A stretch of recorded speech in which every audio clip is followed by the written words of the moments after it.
तर फलटणमधल्या एसटी डेपोला परिवहन मंत्री प्रताप सरनाईक यांनी अचानक भेट दिली। फलटण डेपोत पीपीपी तत्वावरती विकसित होणार आहे। 6 महिन्यात कामाला सुरुवात देखील होणार आहे। तर डेपोतील स्क्रॅप गाड्या या 20 तारखेपर्यंत हटवण्याचे आदेश देण्यात आले।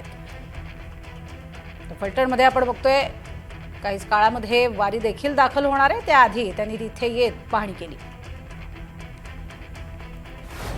त्याच्या दरम्यान सांगितलं होतं की काही प्रश्न आहेत फलटण एसटी डेपोच्या बाबतीत आणि तुम्ही जेव्हा पंढरपूरला जाल तेव्हा एक धावती भेट द्या आणि त्यामुळे आज या ठिकाणी आलो।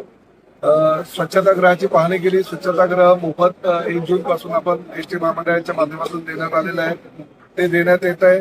स्वच्छता तरी मंत्री आल्यावर तरी स्वच्छ दिसते, ती स्वच्छता त्यांनी 365 दिवस ठेवावी असं सांगण्यात आलेलं आहे। आरटीओच्या काही गाड्या स्क्रॅप करण्यासाठी इथं 20 तारखेपर्यंत सगळ्या गाड्या आहे इकडे निघायला पाहिजे, कारण त्याच्यामध्ये कृषी उद्योगाचं साम्राज्य आणि त्यामुळे एसटी डेपोच्या बाकीच्या स्वच्छतेवर त्याचा परिणाम होता, म्हणून त्यामुळे आरटीओच्या अधिकाऱ्यांना ताबडतोब खाली करायच्या सूचना मी दिलेल्या आहेत।